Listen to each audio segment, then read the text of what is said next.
From Washington, D.C., this is the Beyond the Dumbbells Show, your source of information and inspiration for living an audacious life. Hear interviews and social banter with special guests on Fitspiration and news from around the globe. Here are your hosts, fitness and lifestyle experts, Brian and Jenny Sweeney.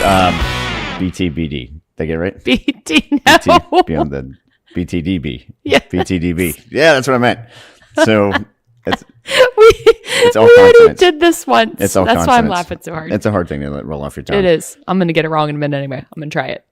All right, so we've been talking a lot about fitness, a lot about health. We had a couple of I think we had one of our first shows was working with your spouse. Yep. That's the last time we really talked about relationships. They're interwoven everywhere. Just we bring up relationships a lot in our conversations, but we haven't focused anything exclusively on relationships yet. I agree. Okay, so category of lifestyle, we're going to talk outside of the realm of just physical fitness, and we'll talk more relationship fitness. Mm-hmm. Okay, so we don't have a backstory on our relationship and why anyone would listen to us. We've had people that give us advice or that, talk like they're giving advice that the marriages are 2 years old. Yeah. Okay. Or a 6-month-old marriage or even a 5-year-old, just get in the back of line. 10-year-old marriage, get behind us. Exactly. You know what you're talking about. Exactly. That's when everything's like rainbows and puppies and sunshine. And oh yeah. You're working your way towards the 7-year itch, hoping that it's not true. And then they said, no, it's actually a 14-year itch. So that's, if you make it past the 14 one, then you're good. But we've been married for... It'll be 15 years in June. That's pretty cool. Yeah. And half of it's been at the gym. That's not cool. Over half is at the gym. That's great. So that means over half we've been working together. That's right. Pretty close. Which is part of the backstory anyway. That's right. So boring backstory. And this is where you should really only take kind of guidance or advice from someone that's been there and done it wrong. I totally agree with you. Experience comes from screwing up. Yep. You don't want experience from someone that wins the lotto. You don't want to hear someone that wins the lottery and tells you how to earn a living. It's the worst kind of experience. Exactly. I don't want your kind of knowledge, dude. But our backstory, so we've been married for 15 and we dated since about 17, about 2011. Is that 17? 18. 18. Holy moly. So we were one of the relationships that was born after 9/11. So it was that the world is coming to an end. Recognize what's going on in your life and get your priorities straight. Exactly.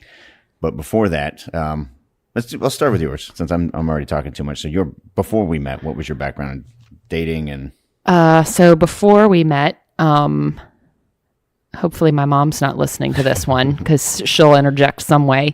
I dated a lot of, we'll call them boys at the time because they were very young. And then I met someone and decided that this person was so different and so unique and, just completely different from anything that I dated that I decided that he was going to be the one. You talking about me or somebody else? No, I'm talking about somebody else. Uh-oh. So I was so convinced of it that I decided when he proposed that I was going to say yes. And then I did. And then didn't last very long. How long were you engaged? So I was engaged about 9 months. Massive story there that's very unimportant to where I am today. But basically that was an awesome lesson in what I wouldn't settle for and what I actually didn't want in the long term. How old were you when you said yes? Oh my gosh, 21. There you go. Okay, so not a lot of experience under your belt. No. So I was 21. The engagement didn't last very long at all. So I actually don't think I even turned like 22 and was still engaged. So I knew pretty quickly that I think it was the excitement of being engaged. I worked in a jewelry store and it was like, I want a ring on it. But I don't think, especially at 21, I could understand what marriage was going to be like past that diamond ring. Sure. And this was more backstory, but had your parents already separated by then? Yes. All right. So it was year 2000. All right. The year of the devil. Gosh. Everybody was divorced in 2000, including me. Yeah. So I was married very young. I got married right out of the military. And I had just about 7-8 years under my belt when that whole thing went sideways. and the experience there is got married way too young. My role models for marriage were my parents, right? Who were they were children when they had me, and they did not have a healthy relationship. They ended up divorced, and I modeled what I attempted. It fell apart because you should go figure the same recipe, baked a bad cake the first time, baked a bad one the second time.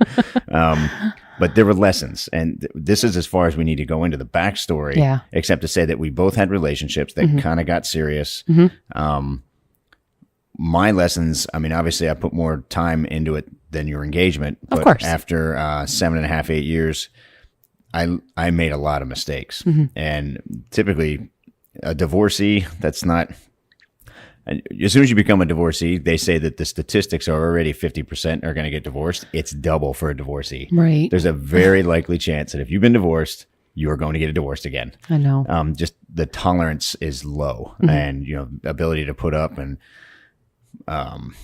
be selfless. And if you're in a bad enough relationship, being selfless is a hard thing to do going into any relationship moving forward. But when we started dating, you took a stupid chance on me. I did. One, we were both Catholic. Okay, so Catholics already hated me because, and your family was Catholic, and they saw this divorcee come around the corner. They're like, and, oh yeah, not that one. And of course, that was before divorce struck the rest of the family too. So I wasn't the only black sheep. It's crazy, isn't it? So our relationship starts with you having an engagement that you decided to kill. Oh yeah. And then ultimately a divorce that I ended up filing. Yes. Yeah. So that's where our experience starts. And then what we've have had since then is 15 years of bliss. It's been so awesome. No, it's been the most selfless and the most eye-opening approach to a relationship I've ever had in my life. I'm completely with you. And I think one of the advantages we've had is that I was so cognizant of the mistakes that relationships can fall into that we worked hard to stay away from them. Oh, definitely. And since then, we've doubled what I put into the first one. We've doubled it. Oh, yeah. And still going strong. Amen. So, okay. So that's where we start. That's our backstory. Exactly. And that's the mud that we carried around. And that kind of stink was with us the first 4 or 5 years because you're just still trying to figure each other out. But I'm going to be honest, I'm surprised. I'm absolutely shocked. So I think one of the coolest parts about our background is that 2 of your closest friends actually came to me very early on. So Brian and I met at work, and it was an awesome company. We were all, I would say, most of us were within like a 10-year age gap, don't you think? Yeah. Like most of us were from our early 20s to early 30s. And your very best friend actually pulled me aside in the beginning of a relationship, and he said, "You know what, Jen?" He said, "I love Brian more than anything in this world, but you got to go. You got to run and head for the hills. I was in a bad place. And you don't want anything to do with it." And I think that part is pretty cool because I could have listened, but I saw something. So there was something so intriguing about you. And because I had been in a relationship before then, I wasn't looking for anything serious, and I know you weren't. So it was basically like, let's go out and have some fun together. I was not a good catch. So when we first started dating, I was a train wreck. I was a train wreck of a human. All I did was step on landmines and bump my head into walls. It was bad. So you were, I hate to use this word. You were young enough. I mean, you were 22. 23 when we started dating. I was 29. And that little 7-year gap was a world of difference as far as experience and lessons and being calloused and being cold and being just not a great person. So you hanging out with an older crowd, a divorcee that was a douchebag most of the time. Most of the time. There might be some truth to that. And there was a lot of times there where to just to make sure that you didn't have any expectations, I repeatedly told you over and over that it was going nowhere. Oh, yeah. I mean, I didn't want to get close to anybody again. Yes. And then one day it was just like, damn it. I might love this chick. I hate, yeah. So once that started though, we kind of built this thing going forward. Oh yeah. So today, with all that kind of knowledge and experience, we're going to kind of talk about. I want to say like, almost like how to make a relationship work. Base level stuff. Exactly. There's a lot more depth to the conversation, but for now. But it is. I mean, some people laugh and it's like, who isn't married? They'll say like, oh my gosh, it's going to be like 15 years. Like that's not a big deal. And it's like, you really don't understand what that commitment actually looks like. Sure. And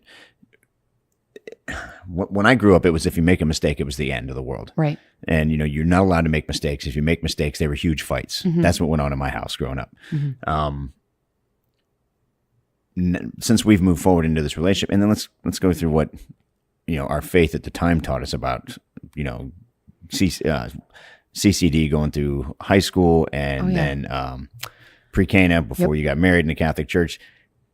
They didn't roll with any real difficulties. I mean, there was no real, pre-marriage education in there. No, exactly. The only thing they cared about was make sure you raise your kids Catholic. Exactly. That was the big one. But the rest of it was all on the job training. Okay, so I'll go through. I'm just going to rattle off a couple things that I grew up with the preconceived notion that got busted. Okay, one, man of the house always gets his way. And I think that was just maybe it's the era. Maybe I was right on the edge of that. Just like the guy, this whatever the guy is, I bring home the money. Man. That's right. I bring home the money. I get all the other respect. And I can't remember where I heard it. It was one other pastor that I was following at the time that no relationship begins with the expectation that person is there to serve the needs of the other. Right. It's never spoken. It's not written. But each person should have that in their heart to serve the other person. Yes. As if that person doesn't need to stay in that relationship if they don't want to be. Exactly. Divorce isn't, obviously, it's not condoned in most of the Christian faiths. It's not something you want to do. But you have to look at the relationship like this is two people that choose to step into the mud together. Not once you get married, that's the deal, and now you're stuck. Right. Because anybody can really break the relationship when they want to. Absolutely. So in a variety of different ways. Yeah. So my big thing is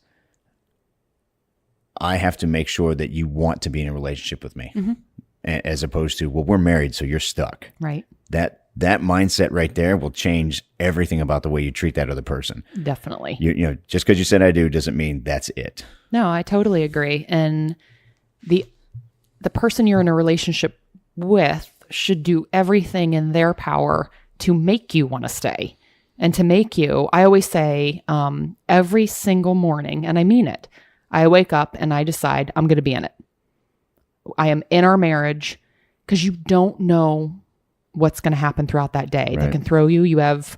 We've been lucky. We've had very few fights over the years. We've had some a little more passionate than others. But it isn't just something where you wake up and it's like, yeah, well, I know Brian's going to be downstairs and he's always going to be there. And I've never looked at it with like a calloused attitude or that I expect you to be there. It's like, I am going to make sure that everything I do today, Brian knows I love him and you reciprocate the love. And I show you that I respect you every day and you reciprocate the respect. It's pretty cool. It sounds like it's obvious. There's probably a lot of great marriages that are listening. But in the 20 years we've been together-ish, we've seen a lot of bad marriages. Yes. And that's where one person or the other believes that the other one is there to serve them, whether it's the guy with that belief or the girl with that belief. Yeah, it's not gender specific. No.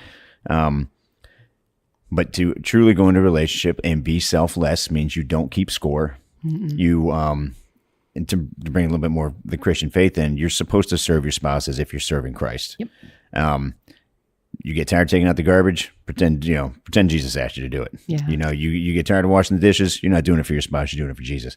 Because you've got to have that medium that's in between the two of you, that's the glue. As humans, we don't have the glue to keep us together.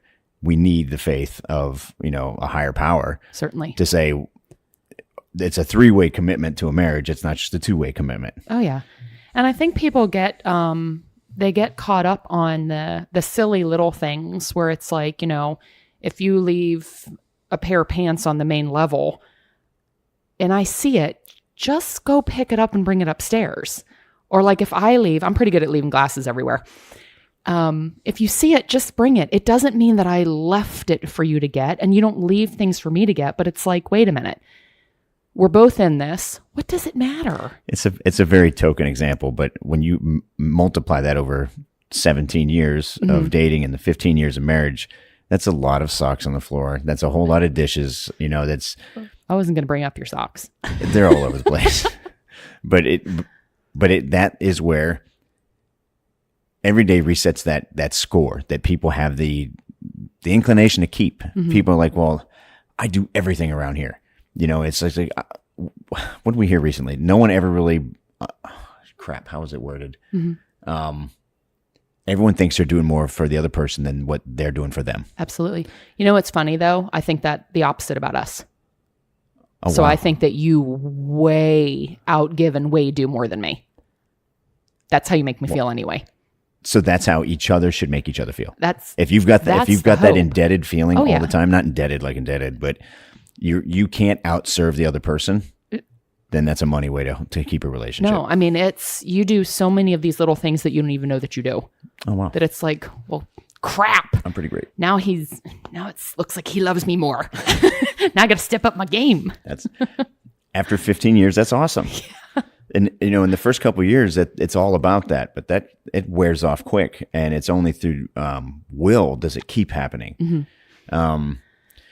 So I guess our theme is working its way towards selflessness. Definitely. And serving of your person. Yeah. And the things that make up marriage, the ability to talk, the ability to argue, the ability to communicate, intimacy, all those things have to be constantly checked. Definitely. It's kind of silly, but we'll almost do like a check-in every once in a while. It's like, how are you doing? Yeah. Are you happy? Is there anything that we need to work on? Have we overlooked something? Are we overlooking each other? And if work is way too inside our house, we have to make time for us. Yep. I think when we talked about working with your spouse, I don't remember what show that was. I think it was three or four. We have to have a time when, and this gets hard because we work together. We have to have a time when work is out of bounds. Yep. And we had talked about how we shared that we have like a no work zone kind of area in our house where it always creeps. It's supposed to be a no work zone, but sometimes it creeps in there. I know. And I think it's hard because we do work together and we're very passionate about what we do, but our business can't always be there. And I think we're getting better and better with that. Honestly, I do, which doesn't make sense because now I'm in it full time with you. But I think we're doing a pretty good job. I think you coming full time took some pressure off, and now it's balanced. I mean, there's still the work and the pressure is still there, but now we balanced it before. I had a thought just now, and it was profound. But I think we do some cool stuff. So just like a random tip that I'll throw in the middle of it. When we go out, there are the times where, unfortunately, you're waiting on something and you need your cell phone. Like there's a time urgent something where, our phones sit out on the table, which is one of our least favorite things in the entire world. But there are the days where we pull up to a restaurant and it's like, all right, phones in the truck or phones coming in, and we're like, phones in the truck. I leave it behind often. Exactly. Yeah. Yep.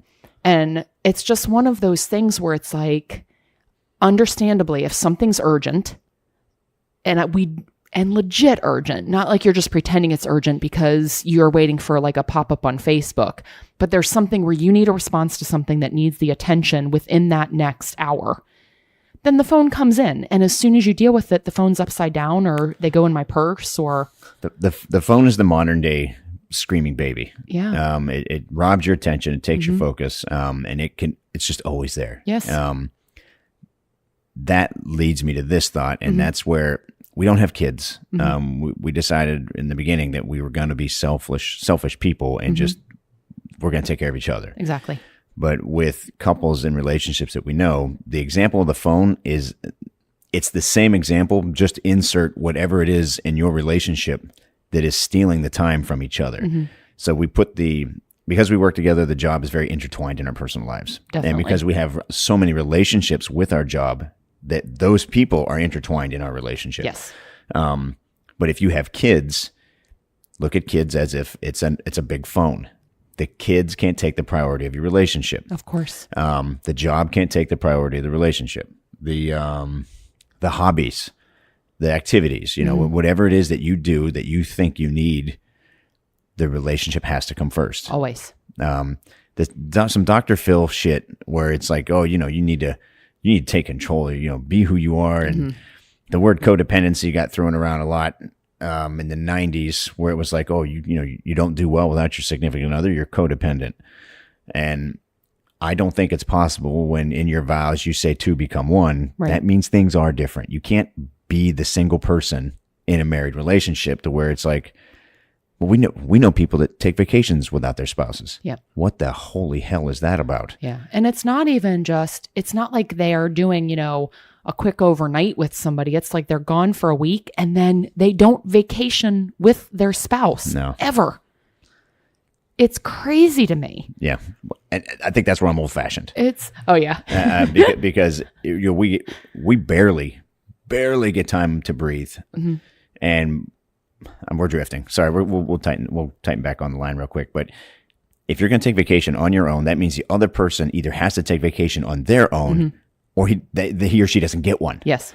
And if our vacations are sacred because that's when we reconnect.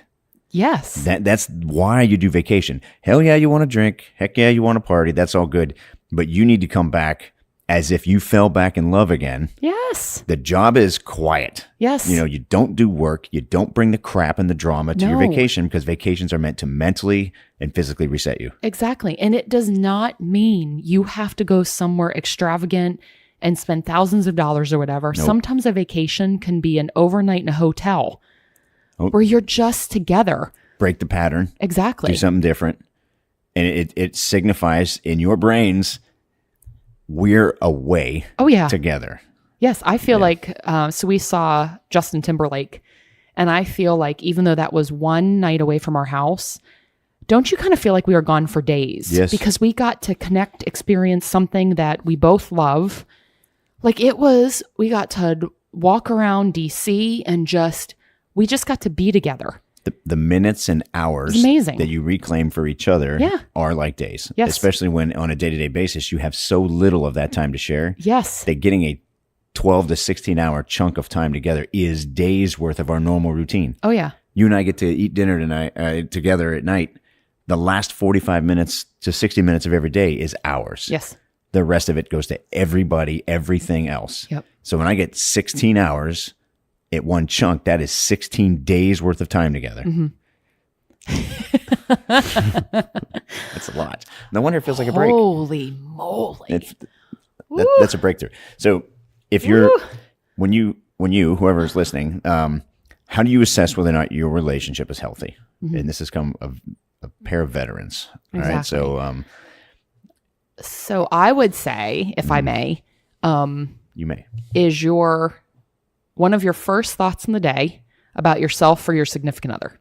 That's a hard one, but that's that's fantastic. So I literally wake up and I don't think about, oh man, I didn't sleep or I did sleep or whatever. I picture you in the same spot that you are every morning with our fur babies. Unpredictable. But that's my first thought. Like, I'm like, I wonder if you're enjoying your morning and you're not diving right into work if you just took some time for yourself every day. Or like on the weekends or something, because we don't have that exact same routine. I'm like, oh, where am I going to find them? Oh. Like I love it. My start the day off is I do look at every day like it's brand new. Mm-hmm. And I look at every new day as if yesterday didn't happen. So when I first see you, it's just like, it's a brand new day. It didn't matter what kind of crap we were carrying yesterday. This is it. And you have the ability to say good morning different. You have the ability to take your first step out the door different. Mm-hmm. You have the ability to, your first cup of coffee, have that different conversation. Yep. I mean, but that's what keeps it fresh. Mm-hmm. So I'd say be mindful. Would you say just be mindful of kind of the thoughts that you let creep in your head in the morning? Or, if yesterday was a good day, I'll bring it up. Like it was, we have so many good days, But like if it was like, oh man, I'm so happy we got that time together yesterday. That may be one of the first things I think about too. But if it was an argument, nah. It's gone. Never. Yeah, we don't carry arguments beyond a couple hours. No. Okay, so be selfless. You have to take an honest to hard look at yourself and just say, do I put greater demands on people or do I take demands off of people? So you either a giver or a taker. Yep. And if you want to just kind of put some different words on that, you're either you either give energy or you take it. Don't be a soul sucker. Yep. Right? And that's where everything in the house is about you. That's not a relationship. No, it's not. What else you got? What The else other is thing that a self-evaluation? Oh yeah, we briefly covered is intimacy. And I think that's one of the hardest. And again, I can't even imagine what that life is like with kids. I really can't. I've seen it. It looks horrible. Yep. I know that some people, they really can make it work because they do the important things like get away overnight or, oh, look, kids, every one of your friends invited you over for a sleepover. But it's just finding that time. And it doesn't have to be this big plan, drawn out, crazy event. It can just be like, you know what? I miss you. That's it. That's it. Take a few moments or an hour or a few hours and just exist together where you don't let anything else in your thoughts. You're just together. It's amazing. If you don't emotionally and physically connect, yes, often the relationship turns into roommates. Yeah. And you start looking at the other person differently because if you take the intimacy out, it is just a regular friendship. Of course it's a regular relationship, not a husband-wife relationship. I would also say, and we briefly touched on it too, is just don't keep a record of right and wrong and who did what. And I think that we have the days where I've picked up the house more. And I think we have the days where you have, and there are the days where, I'm doing quotes, responsibilities probably outweigh yours in the household. Yeah. We have the days where your job responsibilities outweigh mine. But at no point ever in our relationship do I ever remember thinking, wow, I have done everything today and Brian has done nothing. Like it's that 50-50 thing is crap. Oh yeah, it'll go crap. It'll drift from 70-30 to exactly 90-10. Right. Yeah. But like honestly, yesterday, can you remember which one of us did anything, whether it was in our house or in the business? No. I know that we worked and we got stuff done, but it's not like I don't remember anything. That's kind of how a team works. Yeah. So if you look at each other as if you're on a team and you guys are going you're both trying to do your own. You're trying to shoot the goal together. It's not each of you have your own goals for the day or the house or the relationship. You both have goals together. Yeah. Okay. All right. So be selfless. Don't forget about intimacy. Don't forget intimacy. You've got to make time for it. I honest to God believe that's the most important thing. Honestly, I do. There's nothing special about your relationship if you guys aren't connecting. Yeah. It's nothing different than you and one of your girlfriends or guys, you one of your guy friends. I mean, it's got to be different. And then don't keep lists. So no right and wrong, who did more. Don't carry over the BS of the day before. We know people that actually literally keep lists on the wrongs so that they can give the appropriate amount of nasty over a period of time to make sure that person doesn't forget that they wronged them. Oh yeah. Yeah. That's yeah. This is a real person, by the way. Yeah. I'm full of them today. I would also say, oh my gosh, I just lost my train of thought. That was weird. I got totally distracted by something. You're old. I am old. Yeah, it went. It's gone. Okay. Oh, I should have written it down. So what we were talking about, just the lists and not keeping. I wrecked your train of thought because I was talking about that. Exactly. Yeah. Hey, that's okay. Okay. There's more. And we had we mentioned in the beginning that this was going to be just the beginning of the relationship and lifestyle part of what we want to kind of offer. The people that are going to make it, the ones that are going to be in a relationship long-term, are the ones that always find reasons to serve the other. Yes. Make time for intimacy. Don't let things, objects, hobbies, people, kids replace the connection between you and your person. That needs to be next to your relationship with God. That is the most important relationship on the planet. Yes. Not your kids. Because you two are the model for your kids' relationships. Exactly. Moving forward. And I think one of the coolest families we know, they have 5 children, and they were the first ones that ever said, it is God first, then each other, then our 5 children, and our children know it. There you go. And they've got an awesome relationship. Yeah, they do. They do. And their heads are screwed on straight. Oh my gosh, and their kids are awesome. Every kid gets the right amount. They get the right amount of attention. They get the right amount of love. They get the right amount of discipline. And there isn't one thing where the parent is bound emotionally to just that the kids replace the spouse. No. And one of my favorite moments was when we visited them, and one of their kids called, and she said, "Bring them to me." And her parents said, "We get time with them first." It's our adopted family. Exactly. Oh, I love them so much. Oh, that was it. The other thing is I'm so excited. Every single day, tell your spouse you love them. And please don't do like, love ya. Yeah, that's one of your peeves. Gosh. Don't say yeah. When we first realized that we loved each other, I used to say to Brian, "I love you." And he'd go, "Love you too." And I'm like, "Nope, not going to work for me." It's got to be different. Claim it. It's got to be different. If you are in person, look at that person and say, "I love you." Before you hang up the phone, "I love you." When you leave the house, "I love you." Unfortunately, we don't know if we have 30 seconds from now, not to be morbid. The last thing that Brian will hear out of my mouth every single day when we part ways is "I love you." Every time. And it's the same. It matters. Yes. This is a good one. It was. I'm so glad I remembered that. All we do is good content. You're People so haven't funny. hung up yet. Okay. There's more. We're going to cut it here. Yeah. There's so much more.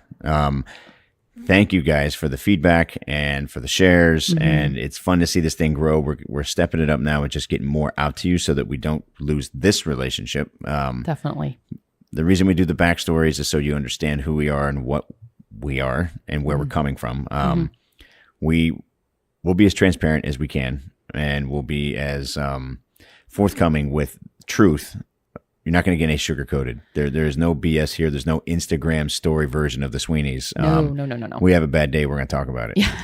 It's out there. Yeah. You got to get it out to make sure that it's addressed. Yes. But money. Thanks for the shares. Thanks for the love. Yes. Thank you, guys. We hope that there's something in here, just a little nugget or two that helps you with Check your yourself. relationship or just helps you have a better day Check yourself. before you wreck yourself. Don't be that relationship butthole. You know who you are. It's all about you all the time. It's not going to work. Don't be a relationship butthole. That's your takeaway for today. RBO. No, Oh, RBH. gosh. Here he I'm goes terrible again. on the actor. All right, guys. We'll check with you next time. All right, y'all. Have a great one. Peace. Bye. Thanks for listening to the Beyond the Dumbbells show. We know you have thousands of options for content and entertainment. We appreciate you spending time with us. If you enjoyed our show, please share our web address, www.beyondthedumbbells.com, and maybe drop us a review. Until next time, live beyond.